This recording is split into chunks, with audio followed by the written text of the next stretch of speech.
The sun cast a golden hue over the bustling African village, where tradition and status dictated every aspect of life. Huts lined the dusty pathways, their thatched roofs whispering secrets of generations past. The aroma of freshly cooked maize filled the air as women pounded grains in large wooden mortars, exchanging gossip about the latest village affairs. Among them was a name often whispered with pity, Nayela. She was a girl of quiet beauty, her dark eyes holding the depth of 1,000 unspoken words. Once, she had lived a life of comfort, surrounded by the love of her father, a prosperous trader whose wealth had ensured their household never knew hardship. But fate had cruelly rewritten her story the day he passed away. With his death, the warmth in her home had vanished, replaced by the cold grip of her stepmother, Mama Tendo. Mama Tendo was a woman whose charm deceived many. To the villagers, she was a respectable widow, a devoted mother to her own daughter, Zalika. But within the walls of her home, she was nothing short of a tyrant. She had taken over everything, her late husband's wealth, his business, and most importantly, Nayela's freedom. What had once been a home filled with laughter had become a prison for the orphaned girl. While Zalika was adorned in the finest fabrics, Nayela wore clothes that had been discarded, patched and worn beyond their years. While Zalika dined on fresh fruit and tender meat, Nayela was left to eat whatever remained, often just scraps.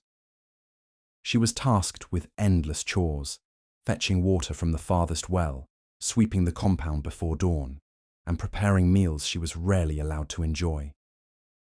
The villagers saw, but they did not interfere. Mama Tendo was skilled at playing the role of a grieving widow who struggled to raise 2 daughters on her own. When questioned, she would sigh dramatically, pressing a hand to her chest, speaking of Nayela's supposed disobedience and ungrateful nature. Those who might have helped chose to believe Mama Tendo's words. Yet, through all of this, Nayela endured. She did not complain, nor did she beg for mercy. There was a quiet strength within her, a resilience that even Mama Tendo's cruelty could not crush. But deep down, she knew. Her fate was not in her hands. In a village where women were expected to marry early, her stepmother's plans for her future would soon unfold. And given Mama Tendo's greed and malice, Nayela had no doubt that whatever awaited her would not be in her favor. The village was abuzz with the news. Mama Tendo had finally arranged a marriage for her beloved daughter, Zalika. The groom was the son of a wealthy merchant, a man whose caravans traveled far and wide, bringing riches beyond imagination. Zalika, spoiled and vain, could hardly contain her excitement, flaunting her good fortune before the other village girls. But in the same breath, another announcement followed, one that sent ripples of shock through the village. Nayela, the orphaned stepdaughter, was to be married as well. Yet, there was no celebration for her. No festivities, no gifts, no blessings from the elders. Her groom was not the son of a rich man, nor a warrior of high status. He was Kato, a humble craftsman, known for carving wooden tools and simple furniture. Mama Tendo made no effort to hide her disdain. She stood in the center of the compound, surrounded by women who giggled behind their hands, relishing the spectacle. "A perfect match," she sneered, glancing at Nayela with a smirk. "A girl with no dowry for a man with no wealth." The crowd erupted in laughter. Zalika clapped her hands in delight, shaking her head in exaggerated pity. "Oh, poor Nayela! From a merchant's daughter to a craftsman's wife! What a grand fall from grace!" she mocked, her friends joining in with cruel chuckles. Nayela stood still, her hands clenched at her sides. The sting of humiliation burned through her, but she refused to let them see her pain. She had learned long ago that tears only fueled her stepmother's cruelty. Instead, she lowered her gaze, breathing deeply, willing herself to remain composed. That evening, as the sun dipped below the horizon, casting a crimson glow over the village, Nayela found herself seated before Mama Tendo, the woman's voice sharp like the edge of a blade. "You should be grateful, girl. I could have thrown you out to the streets. Instead, I found you a husband, a roof over your head. Even a beggar wouldn't have chosen you." The words cut deep, but Nayela swallowed her pain. She had always known she was nothing more than an inconvenience in this household. If marriage was the only way to escape Mama Tendo's cruelty, then so be it. The wedding was a quiet affair, unlike Zalika's grand preparations. No musicians, no dancers, no feast. Just a few villagers gathered, whispering among themselves, some pitying, others amused. Mama Tendo barely hid her satisfaction. Her lips curled in a triumphant smile as she watched Nayela leave her house for what she believed would be a lifetime of struggle. Kato, dressed in a simple tunic, stood beside Nayela, his expression unreadable. Unlike the others, he did not mock, nor did he gloat. He simply looked at her, his gaze steady, as if searching for something beyond the surface. As they walked away together, stepping into an uncertain future, Nayela did not cry. She had been handed a fate she never chose, but in her heart she carried a quiet strength, one that even Mama Tendo could never take from her. Nayela had known struggle all her life, but nothing quite prepared her for the stark reality of her new home. Kato's hut stood on the farthest edge of the village, a tiny structure made of mud walls and a thatched roof, barely big enough for 2 people. The floor was hardened earth, the wooden door creaked with age, and the single window let in only a sliver of light. There were no fine decorations, no luxurious comforts, only a small bed, a wooden table, and a few clay pots stacked in the corner. She took a deep breath, adjusting to her new surroundings. She had expected this. Mama Tendo had made sure she knew exactly how miserable her life would be, but what she hadn't expected was the way Kato treated her. Unlike Mama Tendo's taunts and Zalika's mockery, Kato never once spoke to her with cruelty. He did not order her around or complain when she struggled with tasks she had never done before. On their first night together, he quietly handed her a warm bowl of porridge and gestured for her to sit beside him. "You don't have to pretend to be happy," he said softly, his dark eyes studying her. "But you are safe here." It was such a simple sentence, yet it was more kindness than she had known in years. She blinked at him, unsure how to respond. Days passed, and she settled into a routine, fetching water from the river, cooking with what little they had, and helping Kato with his carvings. He was skilled, his hands shaping wood with an ease that fascinated her. He would carve beautiful designs into chairs and tables, sometimes even making tiny figurines of animals that he left on their small shelf. At night, however, something strange happened. Kato would leave. It was never obvious. He would wait until he thought she was asleep, then slip out of the hut, vanishing into the darkness. At first, she convinced herself that he was just restless, but then she noticed other things. He had knowledge beyond that of a simple craftsman. He spoke of distant lands with an unusual familiarity, described the habits of foreign merchants, as if he had sat among them. Once, she caught him holding a coin, unlike any she had seen before. Gold, shining with an unfamiliar crest. He quickly tucked it away when he saw her watching. She said nothing, but the questions burned inside her. Who exactly was Kato? Meanwhile, the villagers watched her with pity. They whispered among themselves, shaking their heads when they saw her carrying heavy baskets or wearing the same old clothes. "Poor girl," they murmured. "She had the chance to marry well, and now look at her, working like a common laborer." Mama Tendo, of course, took every opportunity to remind people of Nayela's misfortune. Whenever she passed by the market, she would sigh dramatically, as if mourning a great loss. "Such a shame," she would say.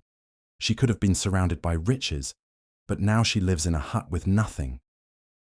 But despite all this, Nayela found herself feeling something unexpected. Peace. For the first time in years, she was not afraid of the house she lived in. She did not have to walk on eggshells, waiting for cruel words or punishments. Kato did not look at her with disdain or make her feel small. He did not see her as a burden. And slowly, as days turned to weeks, she began to wonder, perhaps being poor wasn't as miserable as the world made it seem. Mama Tendo never missed an opportunity to humiliate Nayela. Whenever she passed by the small hut, she would pause dramatically, fanning herself as if the very sight of it caused her distress. "Oh, what a miserable life," she would say loudly, ensuring the nearby villagers heard her. "My poor, foolish stepdaughter. Look at her, struggling like a beggar while my Zalika is surrounded by silk and gold." Each time she visited, she made sure to bring Zalika along, draped in fine fabrics, her wrists jingling with golden bangles. Zalika would smirk, tossing her braided hair over her shoulder as she inspected Nayela's simple clothing and bare feet. "You should have listened to mother," she would say sweetly. "Look at you now, fetching water, cooking scraps of food. Was this really the life you wanted?" Nayela never responded. She simply smiled, even when the words stung. Mama Tendo took her silence as weakness, laughing as she strolled back to her grand home, where the scent of roasted meats and fresh flowers filled the air. The villagers whispered about it constantly. "Poor Nayela," they would say, shaking their heads. "Her stepmother is right. She had a chance to marry into wealth, but now she has nothing." Yet, despite Mama Tendo's relentless mockery, something strange was happening. One evening, as Nayela returned from the river, an old woman stopped her. "Child," she said, her voice low, "I must ask you something." Nayela tilted her head curiously. "Who is your husband, truly?" the woman asked. Nayela frowned. "His name is Kato. He is a craftsman." The old woman hummed, rubbing her wrinkled chin. "Strange. I travelled through the neighbouring town last week, and I swear I saw a man just like him. But he was no craftsman. He was dressed like a noble, riding a fine horse, speaking with traders like an equal." Nayela's heart skipped a beat. "You must be mistaken," she said, though doubt began to creep into her mind. The woman only shrugged. "Perhaps, but I have sharp eyes, child, and that man was no poor villager." The rumours spread like wildfire. Other travellers claimed they too had seen a man resembling Kato, always in different places, always dressed far too well for a simple woodworker. Some said he was a wealthy merchant in disguise. Others swore he was a prince, hiding among commoners. Mama Tendo, of course, dismissed it all. "Ridiculous," she scoffed when she overheard the whispers. "My useless son-in-law, a rich man. Do not make me laugh." She found the very idea so amusing that she made sure to mock it even more. "Imagine," she told her friends, chuckling. "My Nayela married to a secret nobleman. What nonsense. If Kato had wealth, why would they be living in that wretched hut? Why would she be cooking with firewood like a servant? No, my stepdaughter made the worst decision of her life, and she will regret it forever." But the villagers weren't so sure anymore. The rumours grew louder, the stories more detailed. And Nayela, though she tried to ignore them, could not shake the feeling that maybe, just maybe, they were true. The village was buzzing with excitement. Messengers from the royal palace had arrived with a grand announcement, one that would change the fate of the entire kingdom. Hear ye," a herald declared in the marketplace. "The kingdom is in search of its long-lost heir, Prince Kato, son of the late King Omari. He was lost years ago, hidden away for his safety. But now, the time has come for him to return to his rightful throne." Gasps filled the air. A prince? Missing all these years? The villagers whispered among themselves, their curiosity growing. But no one was more intrigued than Mama Tendo. Her mind raced with possibilities. A prince was returning, a prince who would need a bride, and who better than her beautiful daughter Zalika? "This is it!" Mama Tendo clutched Zalika's hands, excitement gleaming in her eyes. "We must go to the palace at once. With your beauty and charm, the prince will surely choose you as his queen. Zalika smirked, flipping her long braid over her shoulder. Of course, mother. No man can resist me. The two women wasted no time. They dressed in their finest attire, wrapping themselves in rich fabrics and adorning themselves with golden jewelry. Mama Tendo made sure to tell everyone in the village about their plans. Soon, she boasted, my daughter will be royalty. But there was one person she wanted to humiliate before leaving, Nayela. With an arrogant stride, Mama Tendo marched toward Nayela's tiny hut, standing at the doorway with a wicked smile. Oh, my poor stepdaughter, she crooned mockingly. It seems fate has finally smiled upon us. My Zalika is going to the palace to become the prince's bride. Such a shame that you threw away your only chance at wealth. But then again, what can one expect from a girl who chose to marry a beggar? Zalika laughed, looping her arm through her mother's. Enjoy your miserable life, sister. We, on the other hand, are destined for greatness. Without waiting for a reply, they turned and made their way toward the royal palace, their heads held high. The journey was long, but their excitement grew with every step. The palace gates loomed before them, grand and imposing, guarded by soldiers in gleaming armor. We are here to meet the prince, Mama Tendo announced proudly. My daughter is the most beautiful woman in the land, and she is the perfect match for him. The guards exchanged glances but said nothing. Instead, they opened the gates and led the two women inside. The grand courtyard was filled with noblemen, ministers, and villagers who had also gathered to witness the momentous occasion. At the far end of the courtyard stood a raised platform, and upon it stood the prince himself. Mama Tendo and Zalika stepped forward eagerly, only to freeze in shock. There, standing beside the royal guards, was none other than Nayela. Mama Tendo's heart nearly stopped. No, this cannot be, she whispered. Zalika's face twisted in confusion. What is she doing here? And then the truth was revealed. The herald stepped forward once again, his voice booming. Behold, your rightful ruler, Prince Kato, heir to the throne. A stunned silence fell over the crowd.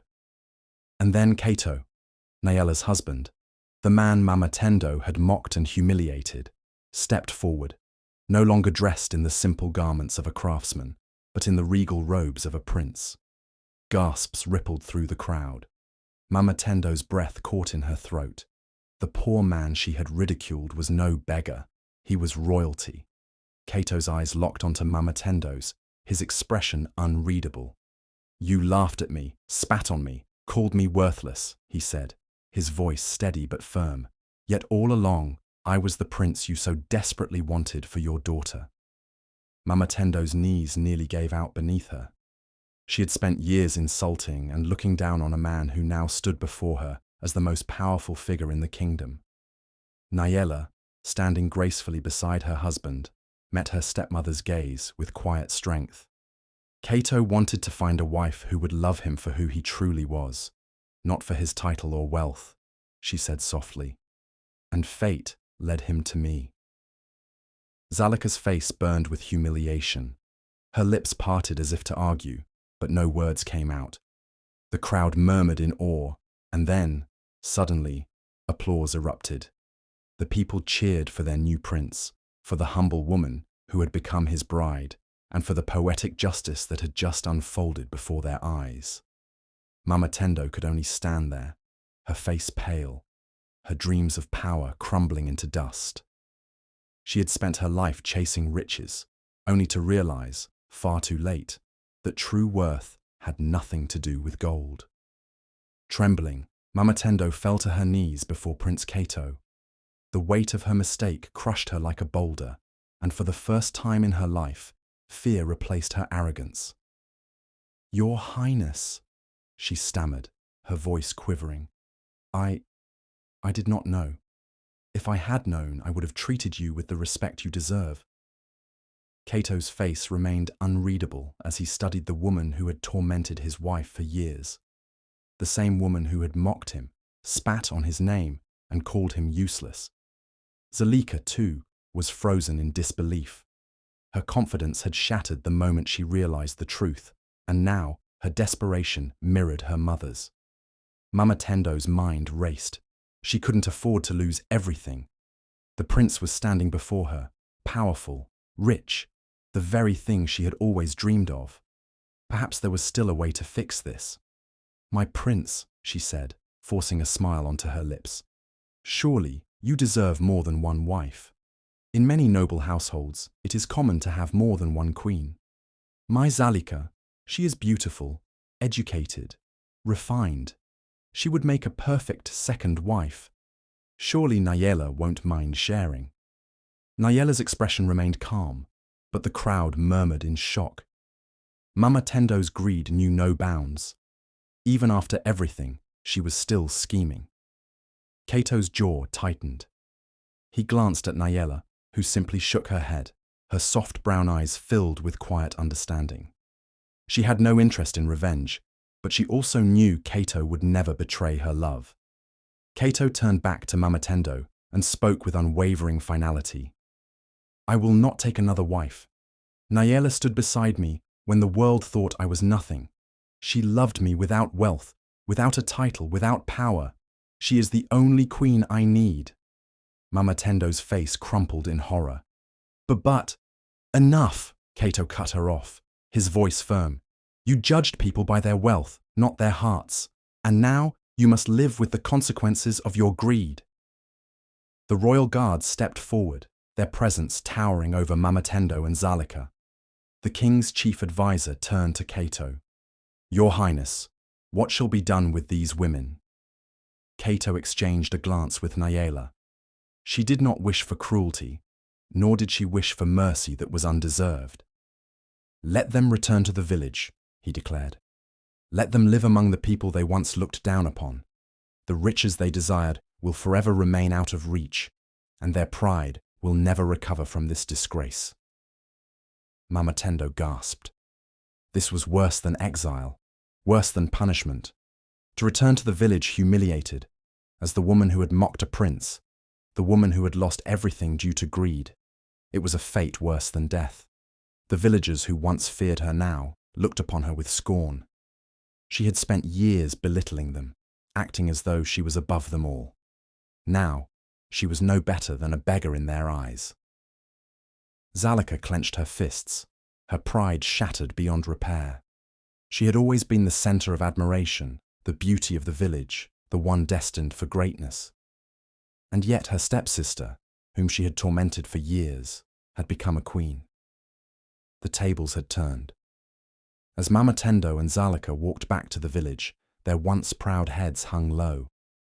Whispers followed them, and the very people who used to envy them now laughed behind their backs. Meanwhile, at the palace, the coronation of Queen Nayela was held in grand celebration. Dressed in fine royal robes, she sat beside her husband, no longer a servant, no longer a victim of cruelty, but a queen. She had not sought revenge, but fate had delivered justice in its own way. For Mama Tendo and Zalika, the lesson was clear. True wealth was never found in gold, but in the kindness of the heart. And they had lost everything by failing to see it.